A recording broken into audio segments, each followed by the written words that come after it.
Good morning and good afternoon. Welcome to another episode of Before Coffee. It is mucking fun day, and boy, have I had a long weekend. I hope you have too, and you're ready to get down to business. On Before a Coffee, the father and daughter comprehensive news of Planet Earth podcast, where we look at the news 10 to 15 minutes before we start without any caffeine in our body. So with our drowsy minds, what are we talking about today? Today on Before Coffee, World Habitat Day. What is the Dutch Defense Minister pledging to Ukraine? 400 million. And Hurricane Milton will be bearing down on the Florida coast, and the NASA is launching a probe to study asteroids. Victor Ambros and Gary Ruvkin win Nobel Prize in Medicine. Neo-Nazi Telegram users panic amid crackdown. Veteran DJ Johnny Walker to retire from radio after 58 years. And it's National Propane Day, so get them barbecues fired up for October 7th, 2024 on Before Coffee.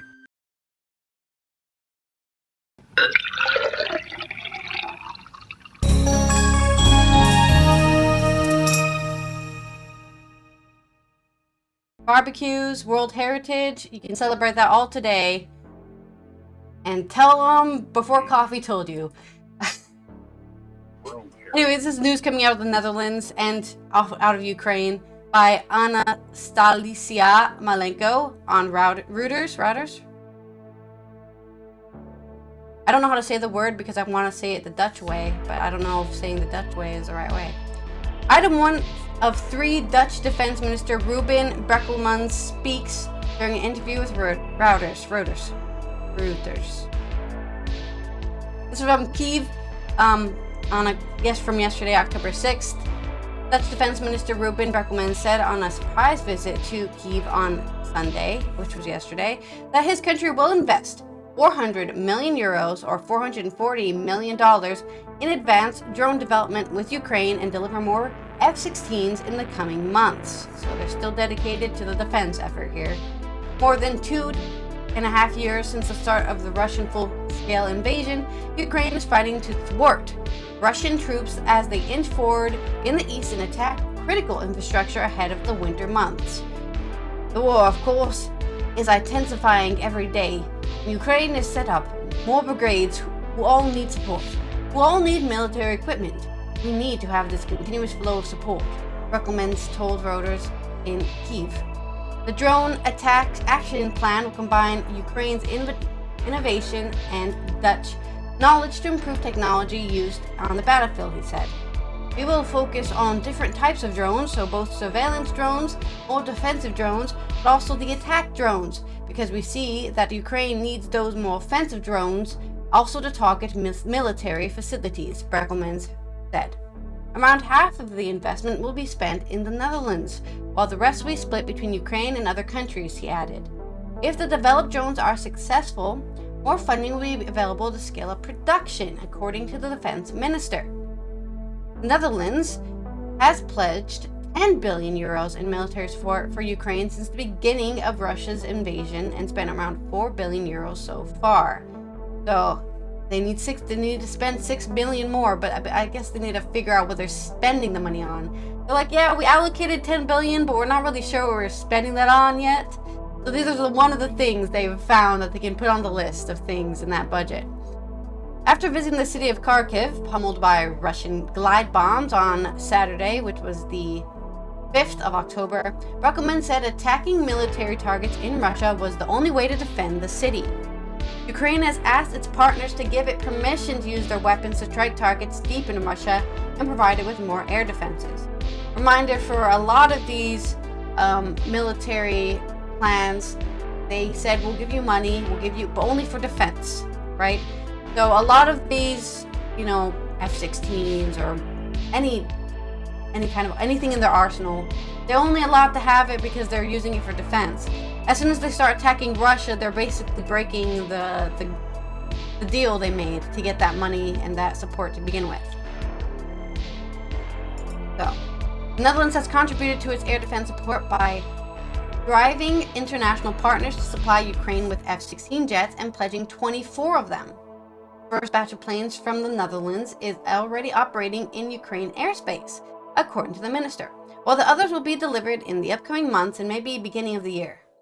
The country is also delivering reserve parts, ammunition, and fuel for jets as it seeks to expand pilot training opportunities through meeting with partner countries and private sector players like Lockheed Martin to keep the jets operational, he said.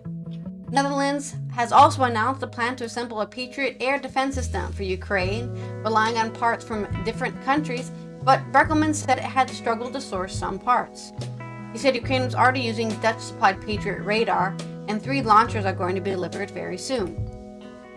So, I guess we'll look for that update soon, seeing as their Patriot radar system can get up to snuff to defend their skies from those missiles Russia keeps on raining down on the populace. That's my news coming out of Ukraine and, well, military supplying news. On to yours. Okay, and we were looking at the sky. We're looking up as we get Hurricane Helene passed through last week, and now Florida's going to have to get ready for another hurricane hitting from another direction. This one, Hurricane Milton. The story here is from the Weather Channel. Hurricane Milton prompts hurricane and storm surge watches in Florida. Hurricane Milton has prompted hurricane surge watches along Florida's western Gulf Coast, where it poses threats of life-threatening storm surge, destructive winds, and flooding rainfall by midweek. If you are an area prone to storm surge, follow the advice of local officials and evacuate Florida to do so. This is a serious situation with the National Hurricane Center forecasting a storm surge as much as 8 to 12 feet above ground level along the western Florida coast, including Tampa Bay, if the peak surge arrives at high tide. A hurricane watch is in effect along much of the western Gulf Coast of Florida, Chokoloskee northward to the mouth of the Suwannee River, including Tampa Bay. This means hurricane sustained winds of 75 miles per hour or higher. Conditions are possible within the watch area, generally within 48 hours. Tropical storm watches extend north and south of Hurricane Watch into Florida's Big Bend and along the southwest Florida coast. A storm surge watch stretches. Okay, let's get that for. I kind of did that. Here's the timing and intensity of the forecast. Milton is forecast to become a major Category 3 or stronger hurricane later Monday, which is today. It could reach a maximum Category 4 intensity while over the central Gulf of Mexico. Forecast calls for Milton to undergo some weakening on approach to Florida because of increasing wind shear and dry air. However, it's important to note that the possible weakening won't reduce the impacts we see from Milton according to serious storm surge, including a serious storm surge. Milton could also grow stronger on approach to Florida, allowing its windstorm and surge and rainfall impacts to sprawl out across the bigger area. So Milton got moved to the basement. He got his red swing line stapler taken away from him, so he's mad. So here comes the hurricane Milton, headed towards Florida with the usual stuff that comes with hurricanes. Big winds, big storm surge, and lots of rain. And also looking up to the sky, we have SpaceX with NASA launching another mission to look at asteroids. This is from Florida today. Hera mission. It's called the Hera mission. Headed to the asteroid as part of a planetary defense test to launch Monday. In 2022, a NASA spacecraft intentionally crashed into an asteroid to test a planetary defense system. Could the impact redirect the asteroid? That was the question, and it worked. Now the European Space Agency, together with NASA and SpaceX, is sending another spacecraft back to conduct more tests on the nudged asteroid. At 10:52 a.m. Monday, SpaceX will launch. It's about 3 hours from now. SpaceX will launch the Hera spacecraft for ESA from Cape Canaveral and Launch Complex 40. The destination of this surveying spacecraft is the same asteroid system NASA previously paid a visit to with its DART mission.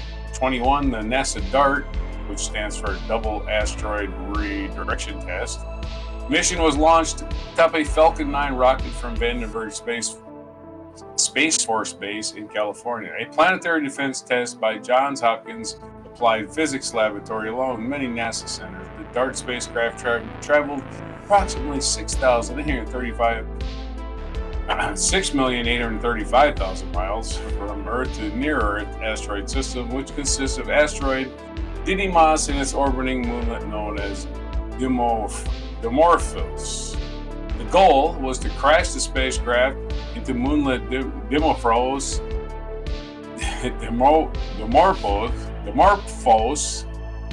can we just give normal names to shit?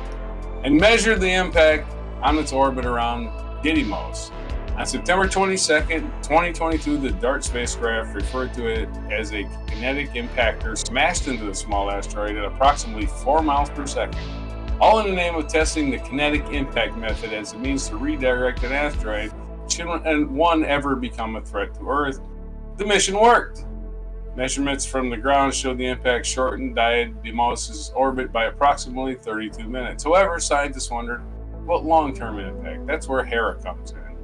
Led by ESA, the support of the team of 12 NASA scientists, Hera will pay a visit to Didymos and Dimorphos to get a close-up look at the results. It's important to note there's currently no threat to Earth, and these tests are purely planetary defense experiments. ESA and NASA described the Hera spacecraft as a box-shaped base on a central tube with an adapter cone. The spacecraft has 2 solar panel wings to assist with power, which measure around 13 square meters when deployed. It will navigate to its destination with the assistance of nav cams alongside a star and sun tracker. Hera weighs a whopping 2,676 pounds when fully fueled before launch. And there's a bunch of fun stuff about this mission, but technical specifics I won't go into. But there's a story. We're launching another spacecraft today. Earth is. NASA and the European Space Agency, along with SpaceX, which is the contractor, launching the Hera probe to study the impact of us redirecting asteroids. Back to you on this mucking fun day. I mean, it is interesting because that always happens in those films, right? Oh, they try to hit it out of the way. It didn't work, you know? So it's nice to actually see scientists looking at an option to actually knock an entire meteorite away from planet Earth if it's going to cause an extinction event or something along that line. Like all those movies with Morgan Freeman as president. Yeah. Okay, in not relatable to that at all news, we're going to talk about the Nobel Prize in Medicine. Nobel, man. It's not Noble. Well, I don't know. I'm not Swedish. This is from Euronews. Alfred Nobel. By Gabriela Galvin. The 2024 Nobel Prize, it's the same word, will be awarded throughout the week. American scientists Victor Ambros and Gary Ruvkin have won the prize in physiology or medicine for the discovery of microRNA, tiny RNA molecules that govern how genes are regulated. MicroRNA helps to control gene activity, allowing cells to perform a range of functions in the body. They help explain why, despite having the same genetic information in DNA, the cells of the human body vary so much. So it's not just our DNA and our RNA that are different, but these tiny little microRNA, which also make us all different from each other. Yeah, physiology. The Nobel Committee described the work as a groundbreaking discovery that revealed a completely new principle of gene regulation that turned out to be essential for multicellular organisms, including humans. Ambros 70 was the first person to clone microRNA in 1993, with Ruvkin 72 following his own discovery in 2000. Oh, that's why they're both getting the prize. Ambros, who is now professor of natural science at the University of Massachusetts Medical School, was at Harvard University at the time.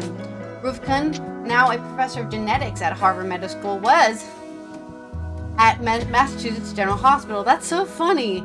So this guy was at Harvard University when he discovered the microRNA, and the other guy was at the place he is now, or near the place he is now, Massachusetts General Hospital, when he was doing his experiment with microRNA, and now they've switched. He's gone to genetics in Harvard, and he's gone from Harvard to Massachusetts. Crazy. Everyone thought the major problem in gene regulation had already been solved, Oli Kampfe, the Nobel Assembly Vice Chair, said. That changed in recent decades, and researchers now know the human genome codes for more than 1,000 microRNA atop the amount of RNA, right? That's like multiplicative, according to Nobel Prizes. As researchers, we have much better understanding of how cells work, Camp said.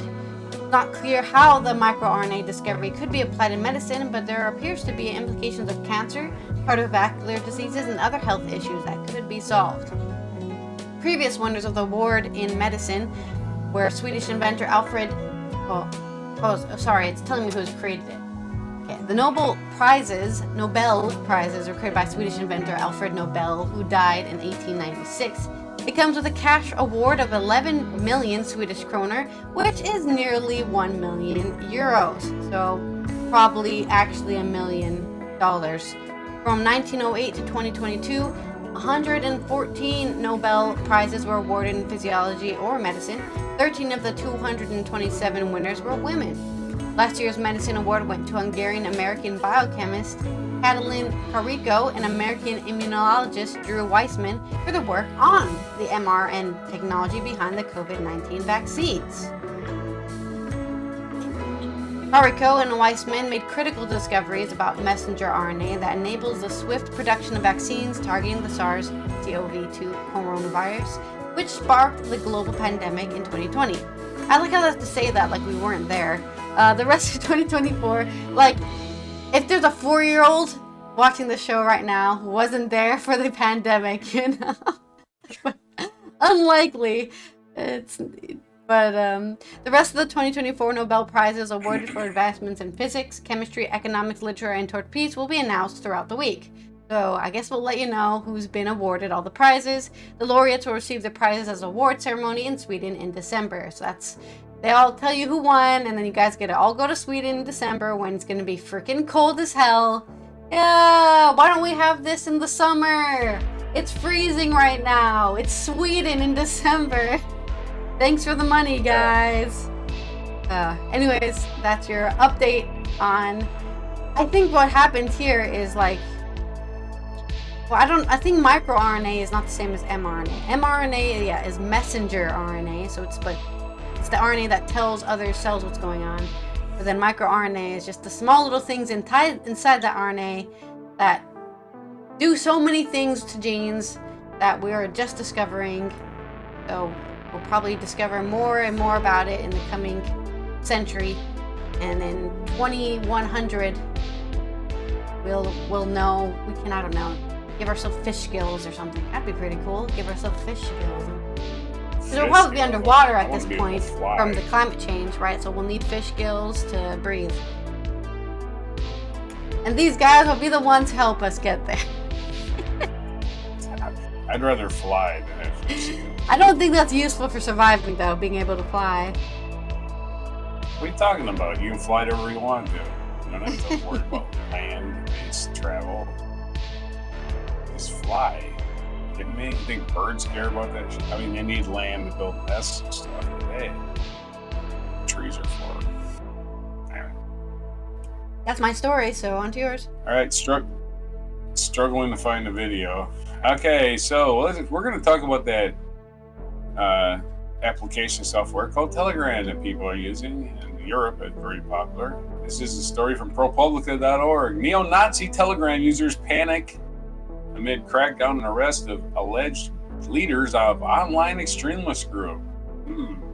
This is by A.C. Thompson and James Bandler and Brandon Roberts, and it's also a collaboration between Frontline. So it's going to be a Frontline documentary.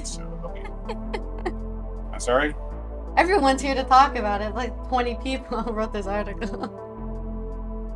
Yeah, that's right. The recent crackdown on the social media platform Telegram has triggered waves of panic among the neo-Nazis who have made the app their headquarters for posting hate and planning violence.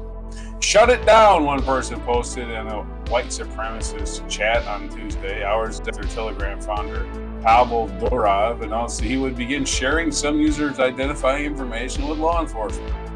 With over 900 million users around the globe, Telegram has been both revered and reviled for its hands-off approach to moderating posted content. The platform made headlines this summer when French authorities arrested Durov, seeking to hold him responsible for illegal activity that has been conducted or facilitated on the platform, including organized drug trafficking, child pornography, and fraud.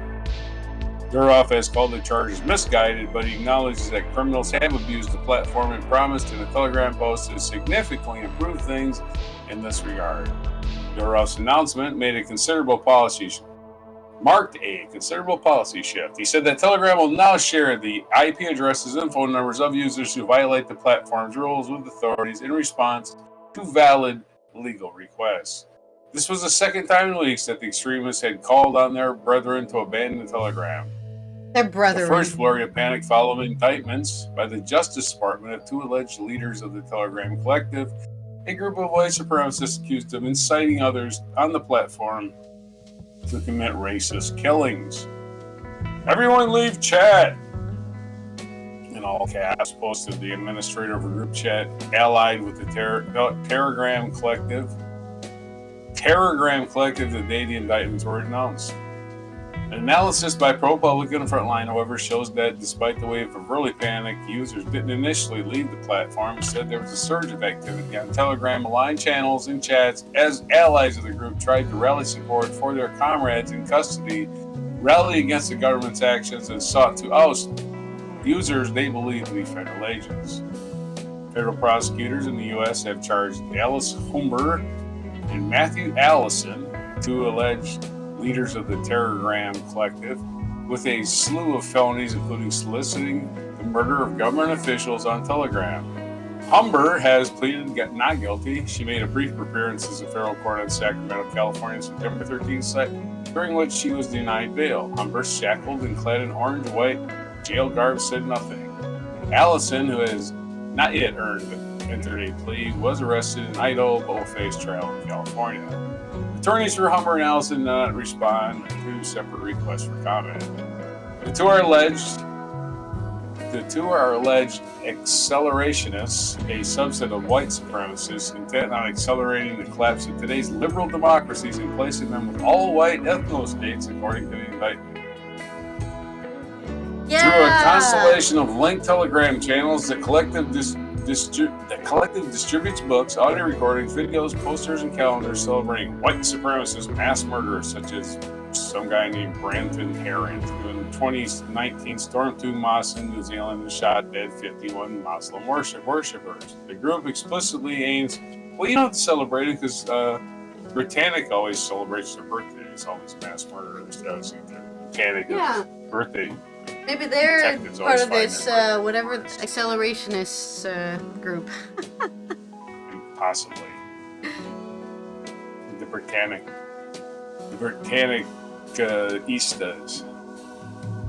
The group explicitly aims to inspire similar attacks, offering would-be terrorist tips and tools for carrying out spectacular acts of violence and sabotage. A now-defunct channel allegedly run by Humber, for example, featured instructions how to make a vast array of potent explosives. After their arrest, channels allegedly run by Humber and Allison went silent. Within days of the indictments, an anonymous Telegram user has set up a new channel dedicated to updates about their situation. I understand that some people may not like these two. I would imagine why nobody would like them. However, their arrest and possible persecution affects all of us. No, it doesn't, the user wrote. The criminal case, they argued, shows us that Telegram is under attack globally. Whatever. The channel referred to Humber and Allison by their alleged Telegram usernames Ryder_returns and BTC.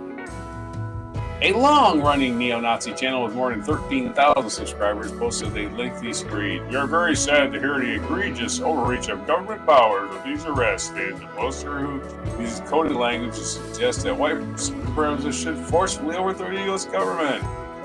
One group closely aligned with the Telegram Collective warned like-minded followers that federal agents could be lurking In a post, it said that it had been in contact with Humber's since her arrest and that she gave them information about an undercover FBI agent who had infiltrated the accelerationist scene.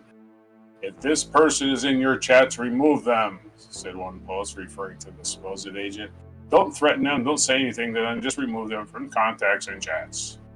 Matthew Kreiner, managing director of Accelerationism Research Consortium, said the Telegram Collective have already been badly weakened by a string of arrests in the U.S., Europe, and Canada over the past 2 years. Overall, the arrests of Humber and Allison are likely the final blow to the Telegram Collective, Kreiner said. In the U.S., federal agents this year have arrested at least 2 individuals who allegedly inspired the group. The first was Alexander Leitner, a 26-year-old construction worker, who was apprehended in January during a raid on his Florida home.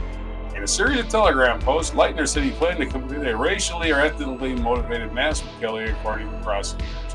Court records show that agents found a manual produced by the Telegram Collective, Terrorgram Collective, and a copy of Mein Kampf in Leitner's home. Leitner has pleaded not guilty to charges of making online threats and possessing illegal handgun silencers. His attorney declined comment. This summer, prosecutors charged Andrew Takhistoff of New Jersey with soliciting an individual to destroy a power plant. Takhistoff allegedly shared a PDF copy of a different Terrorgram publication with an undercover agent. The 261-page manual includes detailed instructions for building explosives and encourage readers to destabilize society through murder and industrial sabotage. Takhistoff has not yet entered the plea. His attorney did not respond to a request for comment. The Ruff's August arrests also sent a spasm of fear through the extremist scene. It's over, one user said of white supremacist chat group declared. Does this mean I have to nuke my Telegram account? Asked another member of the group. I just got on.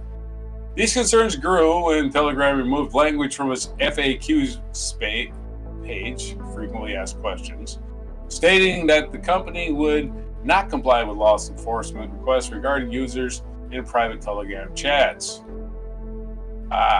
Alarmed accelerationists on Telegram discussed the feasibility of finding another online sanctuary. Some considered the messaging service Signal, but others warned it was likely controlled by U.S. intelligence agencies. One post suggested users migrate to more obscure encrypted messaging apps like Briar and Session. In extremist circles, there was more discussion about fleeing Telegram after Duroff's announcement this week. Time is running out on this sinking ship, wrote one user. So we're ditching Telegram? Asked another.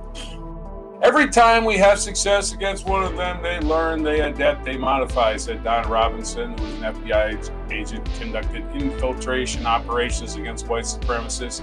Extremists can simply pick up and move to a new platform once they deplatform for content abuses.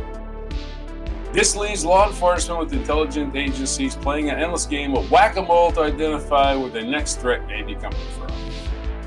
So here's your long drawn-out story from ProPublica on Telegram, where the losers who have no life congregate to plan stupid shit to interfere with nice people just minding their own fucking business. Yeah. But if you're a scumbag white supremacist, tough shit for you. Get a life. Stop being a loser. Anyway, back to you. Okay. Well, in completely unrelated news, let's talk about the long career of DJ Johnny Walker, who is retiring from radio after 58 years. This is on The Guardian by PA Media. Let's go. The DJ, Johnny Walker, has made the very sad announcement he's retiring from radio after 58 years as a broadcaster. Hosting today's edition of Sounds of the 70s on BBC Radio 2, the 79-year-old told listeners he would be stepping down from his Sunday afternoon show, as well as The Rock Show. He began the announcement by reading out a letter from listeners whose father had enjoyed the show, but had died in 2022 due to pulmonary fibrosis, which Walker was diagnosed with earlier this year. Walker then went on to tell listeners, "Now, that leads me to be making a very sad announcement. The struggles I've had with doing the show and trying to sort of keep up professional standards suitable for Radio 2 has been getting more and more difficult, hence my little jokes about Puffing Billy. So I've had to make the decision that I need to bring my career to an end after 58 years. And so I'll be doing my last sounds of the 70s on the 27th of October, so I'll make the last 3 shows as good as I possibly can. Now, this week is 1978. The Rolling Stones were special guests on America's Saturday Night Live TV show, and they appeared in a couple of sketches and performed 3 tracks from their latest album, Some Girls. One of them tracks on the album seems quite suitable at the moment.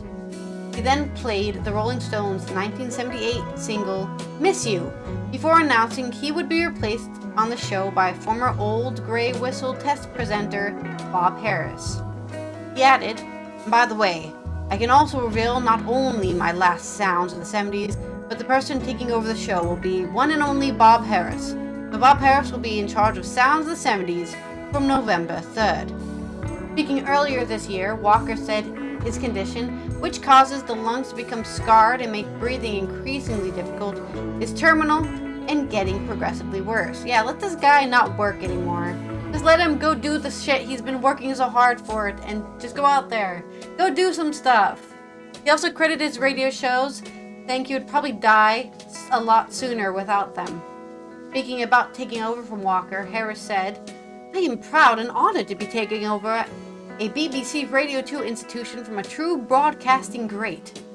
Johnny and I have been friends since my years presenting Old Grey Whistle Test in this original Sounds of 70s, and I will do everything I can to maintain his legacy and create the program with the very best music from the incredible decade."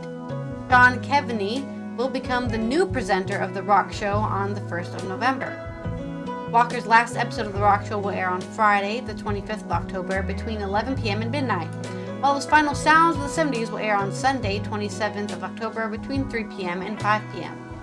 The Birmingham-born presenter began his radio career in 1966 on Swinging Radio England, an offshore pirate station, before moving to legendary Radio Caroline, becoming a household name by hosting the hugely popular nighttime show. He joined the BBC Radio 1 in 1969, so only 3 years after his pirate station, he joined the BBC One, continuing until 1976, when he moved to San Francisco to record a weekly show that was broadcast on Radio Luxembourg. He returned to BBC in early 1980s, where he remained ever since. A special Sound 70s box set collection on BBC Sound will allow listeners to enjoy a selection of Walker's best moments. Oh, look at that. Of course, I hope he's getting some money from that, his box set. I hope he is, because it's all him, right? It's him and the songs they played on the radio throughout the years. So hopefully he's getting cash out for that, because a box set collection of BBC Sounds. But there's your news. New Radio 2 host Harris will take over. That was his name, right? I forgot his name. Harris, yeah. And he will be replacing Johnny, who hopefully will have a nice, calm, and happy retirement, since he has pulmonary fibrosis. So he won't have a healthy one, but at least he can enjoy it while it lasts, instead of kind of still working until he dies. Retirement. That would suck, in my opinion, to work until he dies. So. He's working way too long. Yeah, 58 years Although is crazy. Not like heavy lifting or anything. Okay, so I sent you a video. Got it. I think I told you it started at 1:35. Yeah, you did. Okay. All right. This day in history. We go back into the mists of time. 1571. On October 7th, 1571, Allied Christian forces defeated Ottoman Turks during the naval engagement, at the Battle of Lepanto. 1765, and his date is Stamp Act. Yeah, Congress convened in New York City to frame resolutions of rights and grievances of the American colonies. It's the beginning of the American Revolution, saying, "You're giving us a bunch of taxes and we don't get nothing for it." 1780, American forces defeated British loyalists at the Battle of Kings Mountain during the American Revolution. 1826, the Granite Railway, the first chartered railroad in the United States, began service. So rail travel begins on this day in 1826 in the United States. In 1849, American short story writer, poet, and critic Edgar Allan Poe died in Baltimore, Maryland. Sad day for a very short life. 1934, playwright, poet, novelist, and essayist Amiri Baraka, who wrote of the experiences and anger of African Americans, was born. 1944, the Dumbarton Oaks Conference, in which the United States, China, the Soviet Union, and the United Kingdom formulated proposals for a world organization that became the basis for the United Nations, concluded in Washington, D.C. All right. Sorry, I had to cough. Russian politician Vladimir Putin was born this day. Happy birthday to old Vladdy.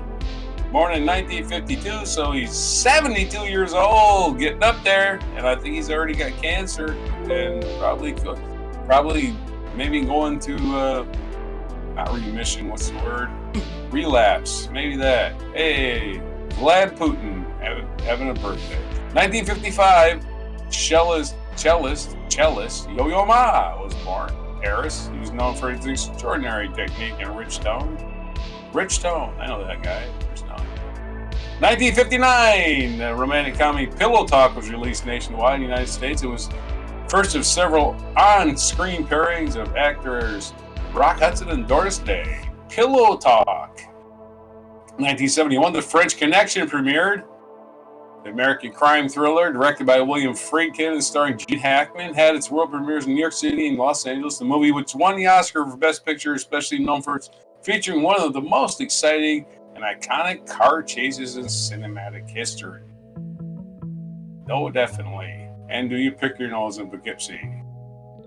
1985, members of the Palestinian Liberation Front, a small faction headed by Abu Abbas within the Palestinian Liberation Organization, hijacked the Italian cruise ship the Achille Lauro. And they killed one person, an elderly Jewish man. What a bunch of scumbags. 1996, Fox News Channel, the propaganda wing of the Republican Party, went on the air, started by Roger Ailes and for Rupert Murdoch News Corporation, had been ruining the American political discourse ever since.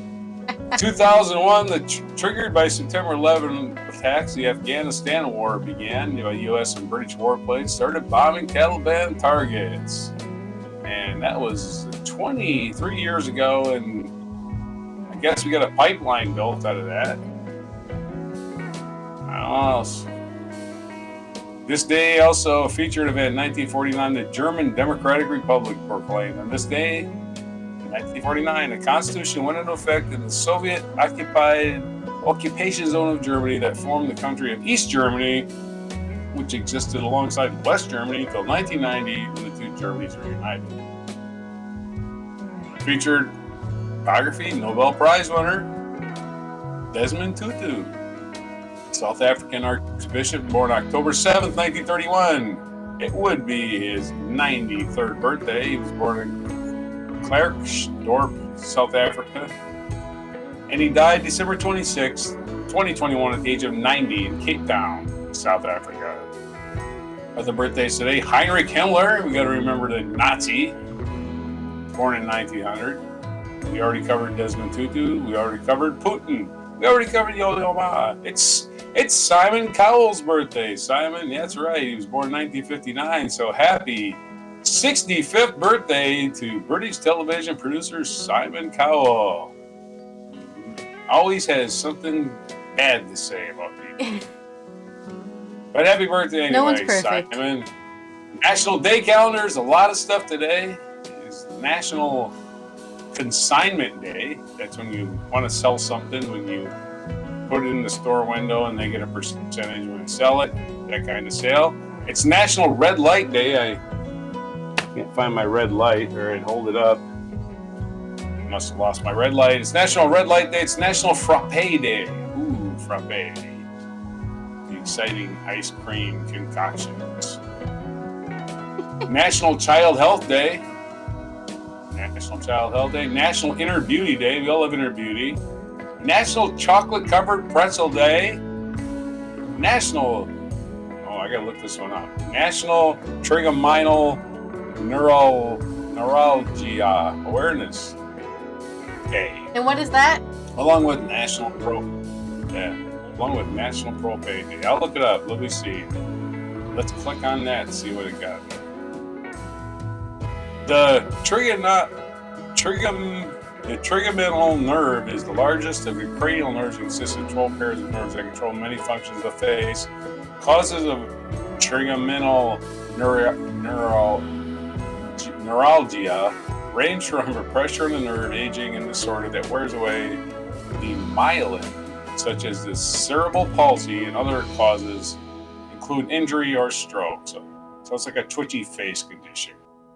So there's your days for today, October 7th, 2025, or 2024. This is 2025 on the screen as I read it. Man, I'm like artificial intelligence without the intelligence. Anyway, those are your days for today on October 7th, 2024. Before chocolate-covered pretzels. Mmm. This has French been Allison here on the United Nations observed International Habitat Day, which is a day focused on giving the idea, here's a crazy idea, everyone deserves a decent place to live. That's right. It's a focus on shelter provision, highlighting the plight of homelessness and post-conflict reconstruction, as well as developing and improving human settlements and the quality of urban life. So if you see a homeless person out there, instead of telling them and ignoring them, or you tell them to go away, say, let me help you out, man, because everyone deserves a decent place to live. This has been Mucking Fun Day. You have a good Monday, as good as you can get with it being a Monday. I know I've already started it completely down in the dumps. But we will go higher because tomorrow is, of course, Good Tuesday News Day, which is all the good news we can find for this week, or at least since last Tuesday. And make sure you are subscribed on our YouTube and have that notification bell on so you get notified when we go live tomorrow, as well as like this video if you enjoyed learning about, Nobel Peace Prizes and hitting asteroids with rockets to move them out of the way, all sorts of things we've learned about today. And here is our mic drop moment. The French Connection car chase. Oh yeah. Gene Hackman. One of the all-time greats. That's not his car. He confiscated it. Citizen. Let's go wreck it.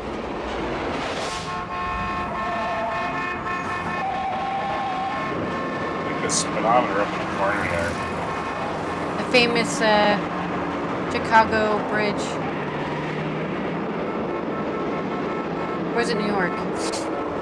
The elevated train.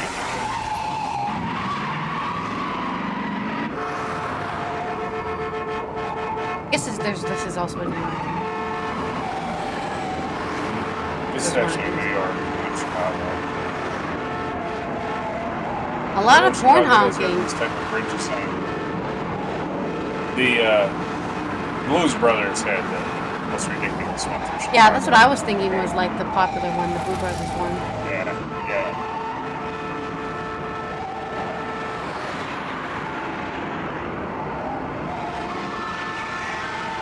Oh my god, I almost hit that lady. Baby.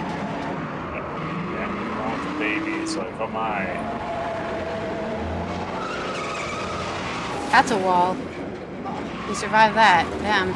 The logistics involved in filming this, so clear every street, make sure there's no cross traffic.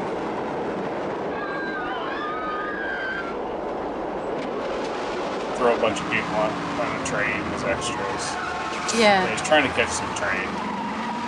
I got that. The visual storytelling is pretty obvious.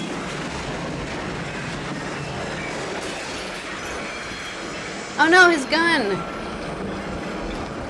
Oh my god. My eyes, my beautiful eyes. Get out. Yeah, the horn still works. You made it! I Train think. stopped. Yeah. I like how Okay. there's a little stat There sheet you at the are. end here.